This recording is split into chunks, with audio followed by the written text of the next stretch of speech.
বন্ধুরা, আজকে রান্না করে চলে এসেছি তেলার শুটকি নিয়ে। অনেক দিন আগে এই মাছগুলো আনা হয়েছিল। কৌটোতে ধরে দেখি একটা মাছ পড়েই আছে। ঠাকুমাদের দেখতাম যখন কিছুই খেতে ভালো লাগে না তখন এই শুটকি কৌটো থেকে বের করে এভাবে রান্না করে খেত।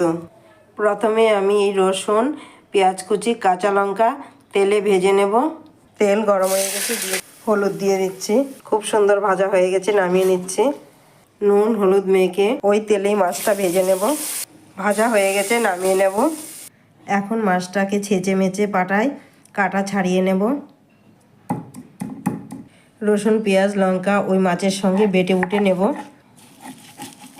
বাটা হয়ে গেছে, এখন তুলে নেব।